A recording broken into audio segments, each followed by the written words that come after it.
What's up, weebs? Welcome to WeeaBoots, the only anime review podcast of contemporary anime from us here at GigaBoots. I'm your host, Anime Danime, and with me is Bob. Spider-Man 3 reference.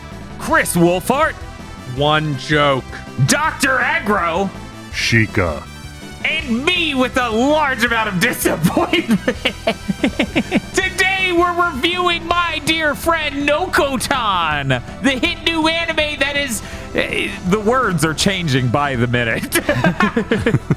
Real quick, this was available, the first wave of subs, the dub, and then the second and third waves of subs, which were disparate subs to replace the first set. How did you watch it, Bob? Okay, I watched the whole thing, except for a few things, or a few episodes with the dub. I watched the dub that is only on Amazon Prime. And then I went back and watched a few things in the Japanese with the subtitles. Dr. Aggro. Yeah, I pulled up the subtitles that are currently on Crunchyroll. Chris Wolfhard. I watched it with the subtitles that are on Crunchyroll. I also watched it with the subtitles that are on Crunchyroll, and I'm like, man, I need to know if that dub changes things so that way this can hit. I need to feel something. And I went to the dub, and I'm like, this is virtually the same. Oh, no. Yeah, that I actually did hear that like there's like no punching up between them at all. No, that's just not something you do when you have to release on this schedule, I guess. Yeah, simul dub, baby. We watched My Deer Friend Nokotan. I don't have the Japanese name in front of me. Oh well. Hey Bob, who made this? This was made by Wit Studio, known for Wit Studio. That's what I'm asking you. Oh god damn it. They did Attack on Titan, Great Pretender, Ancient Magus Bride, lots of stuff. They are one of the big studios right now. Ranking of Kings, that was a big thing they did that was big recently. Okay, well, who's the director on this? Like, is this someone I would know? This is Masahiko Ota, who did Mutsudo Moe and Gabriel Dropout, which are also comedy series kind of like this. Okay. Do they have more than one joke? Well, he directed Himoto Umaru-chan, so no. I've seen enough clips of that show to know it has more than one. No, you were confused. Anyways, let's well, you have this. Oh yeah, last note. I also drew down the English dub company. Alcatia Audiovisual? This is their first dub in English. They've done production on Portuguese dubs a few times. And every actor is basically their first role. And I wanted to show it on some of the delivery being bad was on that, but I feel like it's probably more to do with the productions done by someone who can hardly speak English and doesn't have a proper sense of direction. Because, oh my God, if you listen to this dub, it is the worst I've heard in years. Oh man, I can't wait. The narrator cannot pull off comedic timing ever. Oh, that's a death sentence. Yeah.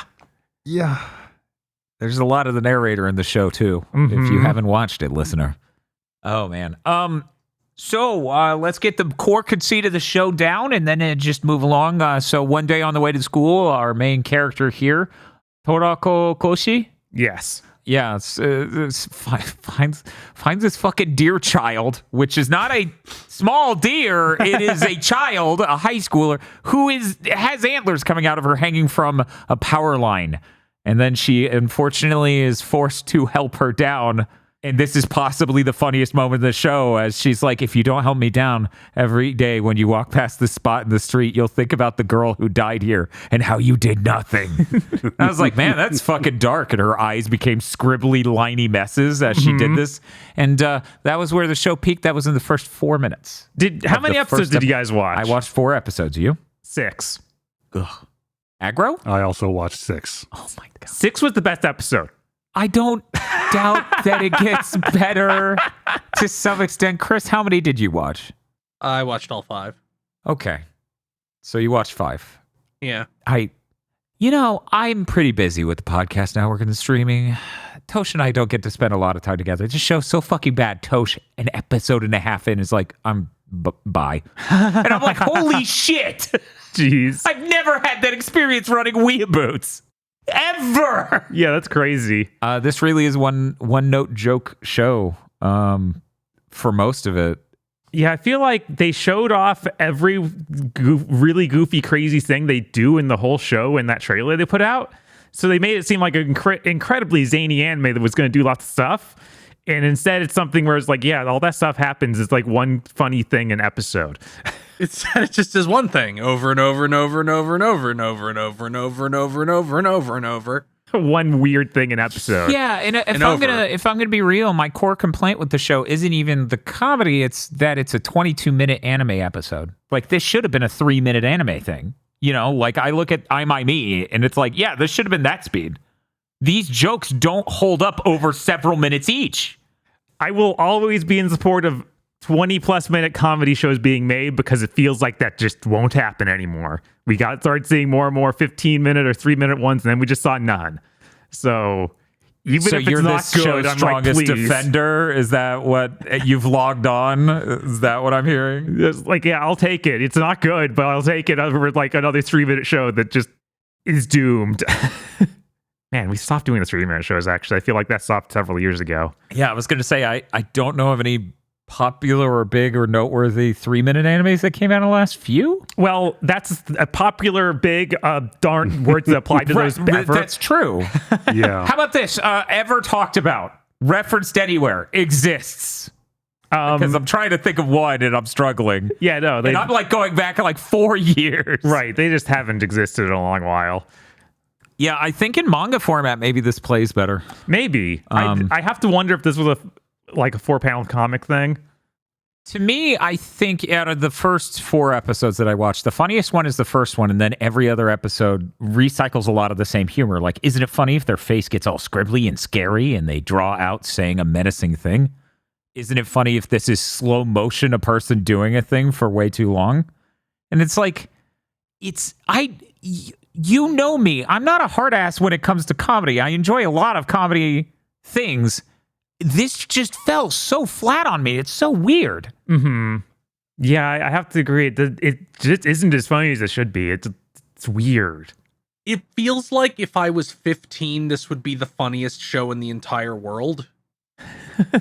Like, if we go back in time to when the first time I watched the 2-episode OVA of Dragon Half and thought that was unbelievable, the funniest thing I had ever seen in my entire life. It's interesting that you say that because I did get the feeling, and I wanted to make sure I wasn't crazy, that this felt more like a comedy from 15 years ago. Yeah, I mean, my mind immediately jumps to, what was that comedy anime we watched with half-length episodes from like 2000 or whatever, whereas Digicharat? Is that the name? Oh my God. Yeah, my brain just went, wow, yeah, that clown's on this. What the fuck is going on? Because it feels including the extensive use of chibi, which is something I feel like I haven't seen in a while. Yeah, it was very reminiscent of that. It's just weird to me then that this isn't anywhere near as funny as that. Yeah, because I think of stuff like that was way back in the day. Some of those really do hold up, like are still really funny. Mm-hmm. Like Cromartie and, God, I can never remember. It's that other thing that the director from like Madoka Magica did before he did that. There was some comedy show he did. It was really good. Yeah, for me, I'm of two minds. It always reminds me of that Digicharat, Cromartie high era gag comedy era thing. And it reminds me of the shorter, like, I, My, Me, and Ishida and Asakura. Right. And I don't think it's funny as any of the things in either era. It's really hard. Because, like, this, and it doesn't need to outside of this context, right? If it was really funny, this wouldn't be a criticism. But it's like, all these characters are very, very intentionally two-dimensional. Mm-hmm. Which is a problem when you're not funny enough that then the distraction goes, well, I don't really have an intrigue going on here or characters I'm interested in seeing the development of. Yeah, no, that's definitely a problem. Yeah, it feels like thinner than almost any comedy series I can think of. Yeah. Like it feels thinner than like 4 Coma comedy series. Yeah, we didn't even mention Azumanga Daioh, even though this feels like a 4-coma, and that's a 4-coma. Yeah, I do wonder. I didn't go check out the manga. Is this a 4-coma that they've turned into an anime poorly? Based on the joke structure, it seems like it to me, but I of course have no idea. Right. I didn't want to read the original material and then let that dictate how well I think this went. Mm-hmm. Mm-hmm. And I feel like I soured my experience at least a little bit by watching the English dub, which is really bad. Yeah, a bad dub will do it to you. I'm not sure of that. This is the part where I have to say that I like this show way the hell more than you guys did. That's good. I'm glad someone does. But I gotta say, yeah, no, like episodes 1 through 4 were like fine. I think 5 is where it really hit its meter and actually got funny. Like the moment the gym exploded is where this show actually got really good. Yeah, I did enjoy that a lot more. Like I think 3 and 4 are the worst episodes. Really? Sorry. 2 and 3. Okay, I would agree with that. Because 2 is 100%. I only saw the first 4, and yeah, 2 and 3 are the worst. Yeah, I can't even remember stuff that happened in 3.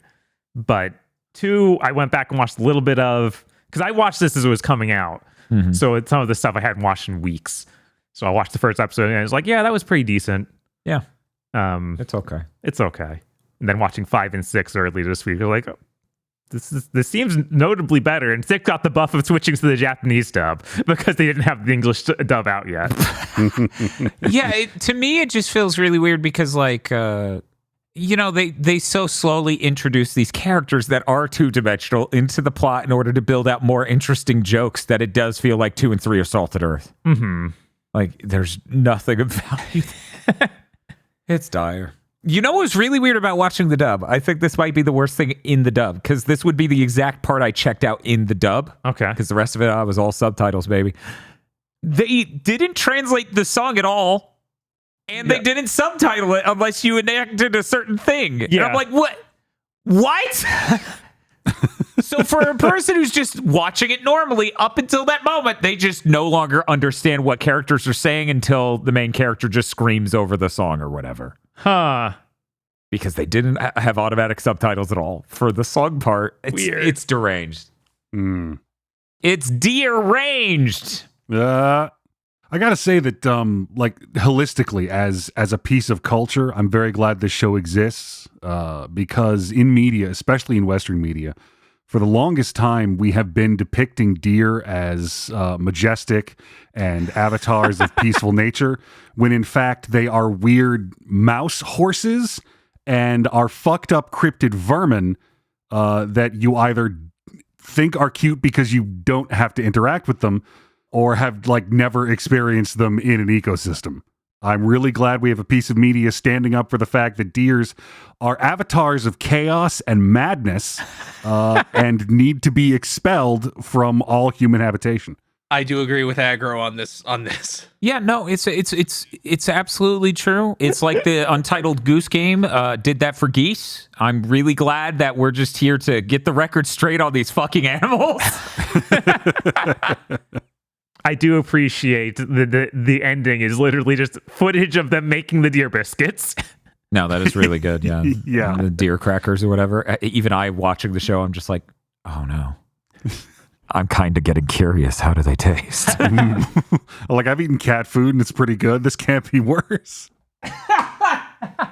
Dry cat food. Is that better? You say that as though it's obviously better. It distinctly is. Is it? Wait, so have you had both? I feel like people eat wet cat food much more. I've had, like, I think it was straight up Meow Mix, and it kind of tasted like Fritos. This is the worst thing to bury in a podcast ever. Aggro's gonna reveal he's one of those people who buys the gorilla feed. What? What? Yes, some bodybuilders like I certainly hope as jokes. Like, yeah, I buy gorilla feed because it's like all vegetable matter and has like it's like almost entirely protein. Is that like it fucking bachelor chow? Yeah, they come in Jesus bricks, Christ. so I have to soak them in water and put hot sauce on them to poke them down. Oh my god! Oh god damn it! What is gorilla feed? It's feed for gorillas. Yeah, it's like Wait, they really? actually give them in zoos. What? I thought this might be a weird name for some other animal feed. I mean, to be, It's got everything a body needs. it's got everything a body needs. because like obviously it won't be 4 gorillas. There aren't that many gorillas in captivity. Donkey Kong disagrees. There are, in fact, too many. Yeah, I wish I liked this show more. Mm-hmm. The notion of the show, the conceit, is really good. I wish it kind of went more places. Yeah, I feel like episode 1 promises stuff that they don't do much of, like all the weirdness around everyone's class being completely okay with her, except for Koshitan. And the juxtaposition of that, it just doesn't seem like they keep that up even. Like they don't want to stick to any one thing, so... Really, they needed to bring in some other characters, but it feels like everybody just being okay with it feels like salting the earth immediately. Mm-hmm. Because now your only joke is the main character is exasperated, everybody else is weird, but they're all weird in the exact same way. Right. Because they're all extra. And I think that the episode 5 and introduced the student council does help. Like those characters add a little bit of flavor to it. Mm-hmm. Especially with let's see, Neko Yamada. Yeah. Oh, that was episode 4. Was that episode 4? Yes, because I only watched up to episode 4. All right. So by the end of episode 4, she gets abandoned because the other 2 members disappear into the Deer Club. Mm-hmm.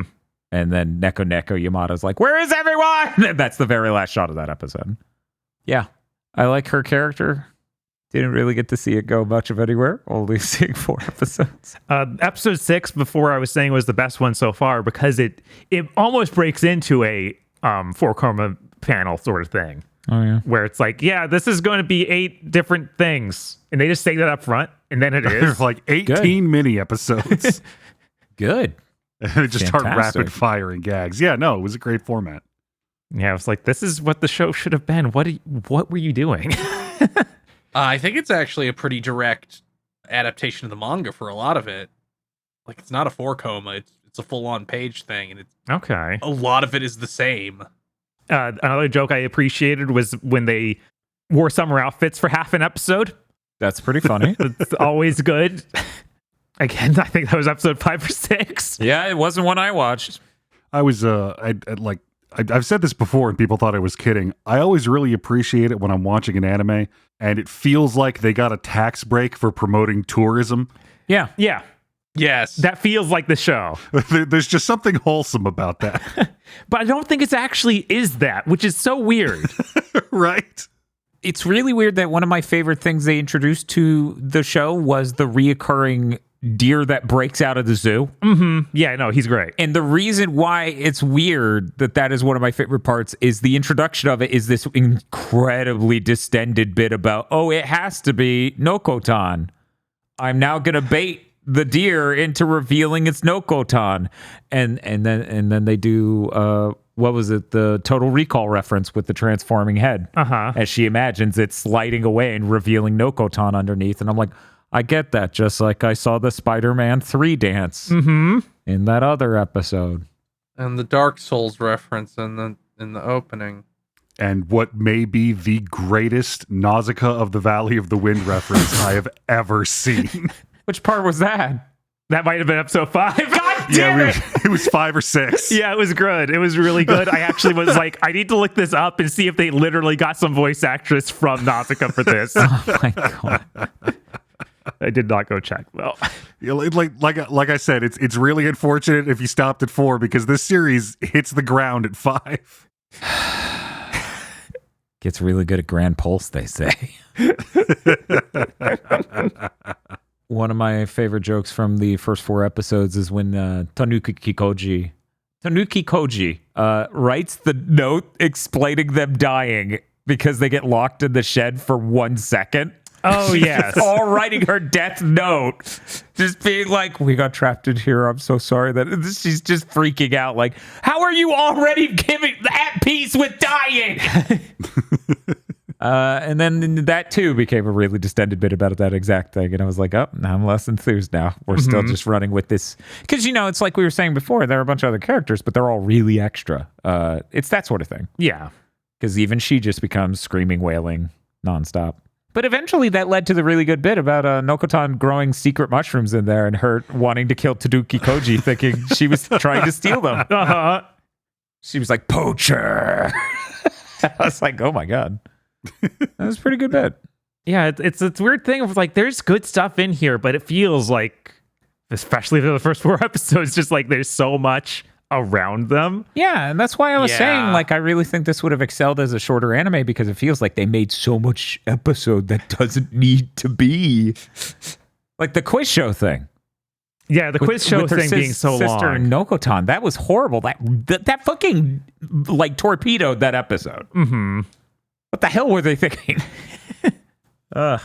I really like the gag in the first episode where she breaks through the door and you get a slow motion video of everybody getting killed by the debris. Mm-hmm. Mm-hmm. But then they do that exact joke like 2 more times in different episodes. And it's exactly. And it lands the first time. It's like, oh, this is pretty funny. And then the kids are getting pelted with the debris in slow motion and spurting blood. Mm-hmm. Pretty good. And then they just do that joke again with less impact and novelty. And you're like, okay. Yeah, I'm trying to even remember when they redid it. Because I didn't. That's the thing. It's that unremarkable. Yeah. They redid it 2 more times, I think. I believe you. Like, I bet it was in episodes 2 or 3. Yeah, 100%. This is really personal. This is really specific. And it's not anything meaningful as a review of the show, but I'm including this anecdote. They make the joke about Neko Yamada needing a stool in order to reach things and how cute that is to the main character. Yeah. She's 4 inches shorter than Tosh. That's it. Wow. I mean, 4 inches is pretty significant. When you have so few inches. Right. 4 means a lot. Said the actress to the bishop. I also really like, it's an editing choice, but when she first meets her kohai, the blue hair one specifically, and she's stapling together the student council stuff. Yeah. They do that editing trick where they make the entire frame smaller every time she staples because our main character's soul is leaving her body, that this person is so completely without personality, is not connecting on any level at all. It's just like, she's just nothing. There's nothing. Like, that's a pretty good editing trick. That's pretty funny. And that's all my notes. That's it. It's Bob's show now. I'm leaving. Dramatic stares down, cars starting in the distance. I remember, and I thought of this while I was watching it, and it's a lot funnier to me now that I realized everybody else kind of didn't like this show, especially Dan. I don't remember which episode it's in, but there's an extended sequence of Shika talking about or describing running from hunters. Yes, I very much enjoyed that gag. That was one of the good ones. That honestly made me think of Excel Saga. Yeah. Yes. And I thought this is some of the structure, some of these bits feel a lot like Excel Saga. Yes, it is. It is a very similar thing, but it keeps looping back to the same handful of gags too many times instead of more things being like that bit where she's running from the hunters. Yeah, it doesn't have the high energy that Excel Saga usually has. Yes, like you really do need like that manic, insane energy if you're going to do something. With the characters being so thin, like if you have a little bit more to them, like you're like an Azumanga or like a Nichijou, Right? Because you can get away with not being so manic. Yeah, Azumanga pulled off the slice of life thing which is the energy this is trying to go for with the very calming, watching cute girls just do things sort of anime, but it tries to mix that with the insane gag comedy, and it doesn't always connect. Yeah, for me, the reason Excel Saga works a lot better in what it's doing is that there is a main plot of the show, and you cannot describe Nokotan as that. Like, it's almost like if the first episode of Excel Saga happened 26 times in a row. Right. It's not, there isn't a goal they're trying to achieve. It's just trying to be a slice of life, but have these zany things. Right. So. It's trying to be a slice of life with underdeveloped characters, and it's also doing it in the format of a very specifically gag anime. And for me, that doesn't land at all because it just makes me think of all these slice of lives that have more developed characters for me to latch onto, like, you know, your Azumagas, your Nichijos. Mm-hmm. And then the gag animes that are insane, like Cromartie, that are much funnier. I like the amount of things they started to do with her antlers. Like that is a good bit that you can go run off of. I feel like they didn't have any. It took them a while to make it work. Mm-hmm. As Agro mentioned earlier, the part where the antler blows up a school building.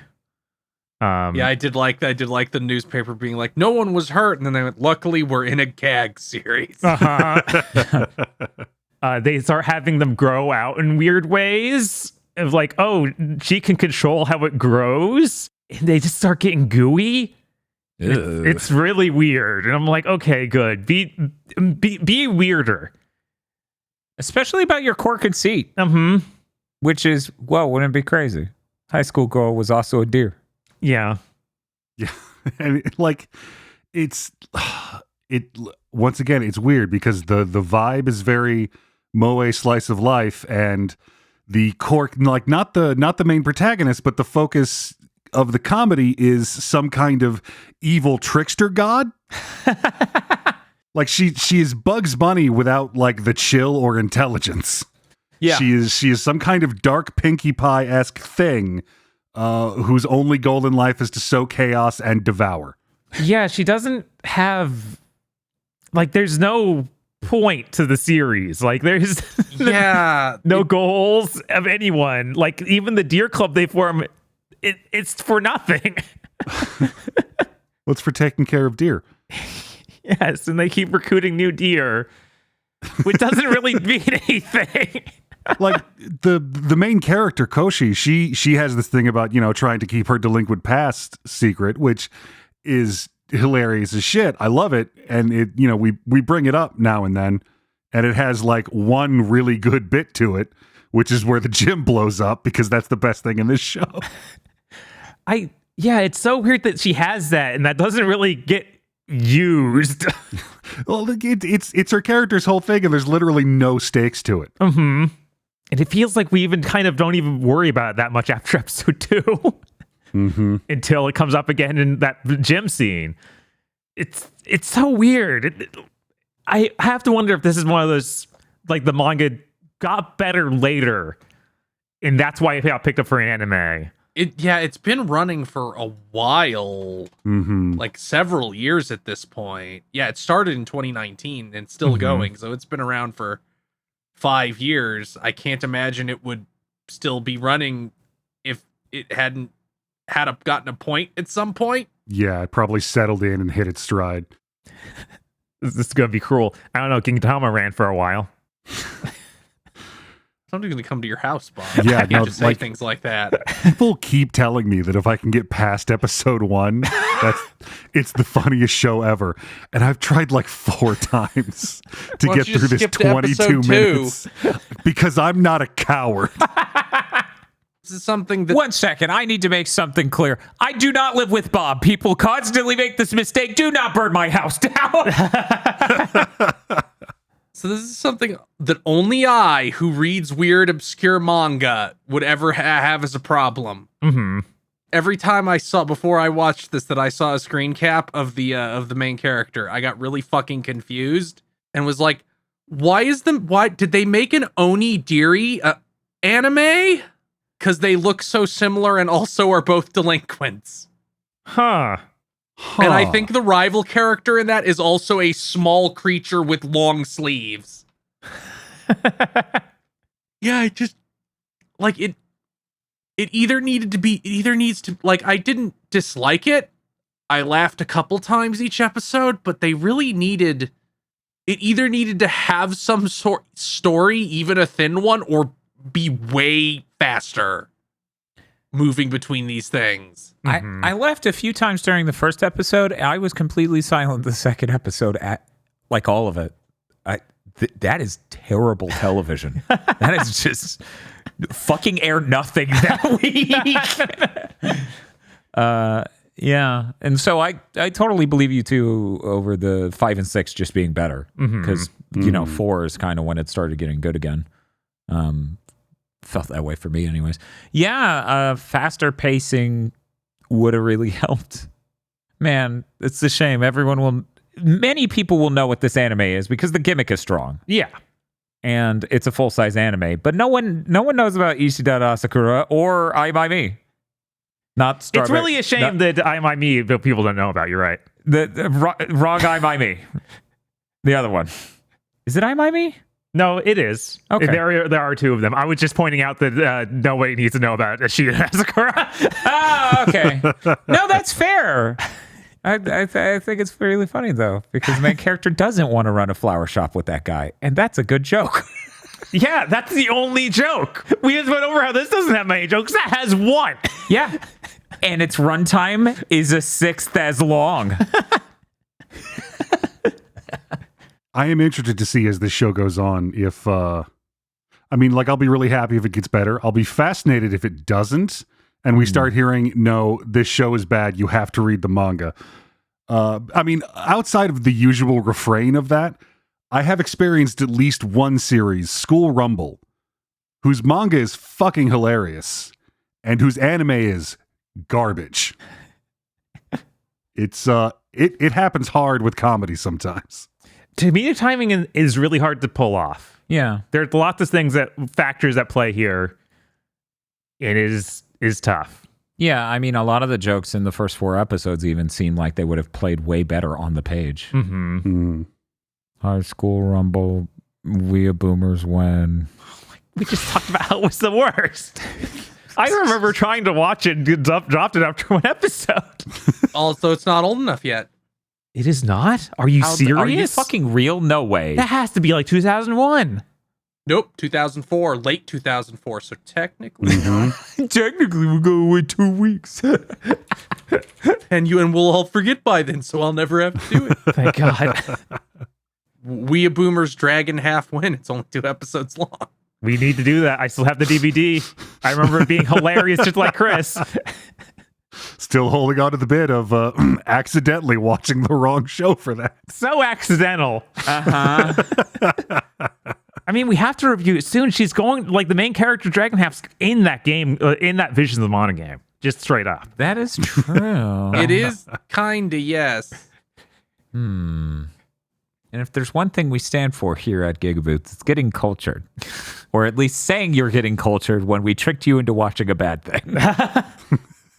Well, I think it's about time we wrap this. At the end of WeeaBoots, for people who don't know, we don't use a number scale. It's just, hey, would you recommend this anime? Would you not recommend this anime? And give your closing statements. Bob. I'm really on the fence, but I'm going to go ahead and recommend it because we need more full-length comedy animes like this. Please. Bob, it's not about the length. It's about how you use it. All right? Chris Wolfhart. Yeah, sure, give it a shot. Like maybe the 2 jokes it has will land for you Over and over again. Right? Yeah, over and over again. Like maybe you think Manzai comedy is the funniest thing in the world, and the character saying something stupid and the straight man's just screaming, "What did you say?" is hilarious. Never gets old. Dr. Aggro. Yeah, even when I was aware that this show was getting thin and not good in episodes 2 and 3, it never crossed that threshold for me of, okay, now I'm just wasting my time. It was always, this is fine. And then it got much better. So yeah, I'd say give it a shot. Absolutely. Start at episode 4 and you might be fine. The first 3 are fucking worthless. Not even watching 1 and skipping. I just feel like, you know what? Dip you in the steep end of the pool, right? Just the deep end of the pool, jump right in, go to 4. Because the first episode is good, yes. But what if they reuse that gag later on? Because they did that repeatedly. Mm-hmm. So we'll probably do it again. So I'm going to say, yeah, just start at episode 4. It'll probably be fine. Because these motherfuckers assure me 5 and 6 are hilarious. But you have to read the Nausicaa the Valley of the Wind manga first. Oh my God. Not even watch this movie? No, fuck that movie. Read the manga. I feel like we could use that soundbite for basically anything. I know, right? Oh, sorry for having correct opinions. The executive producers for this GigaBoots video are Esme, Ely Broyles, Spaceman Spiff, Red Blaze 27, Brendan O'Sullivan, A Reminder for Symphony of War, Cooper Tank, Very Best Plot, Iconic Bane, and Rado. Thank you very much to our executive producers. And also these guys. If you want to become an executive producer or normal patron, head on over to patreon.com/GigaBoots today.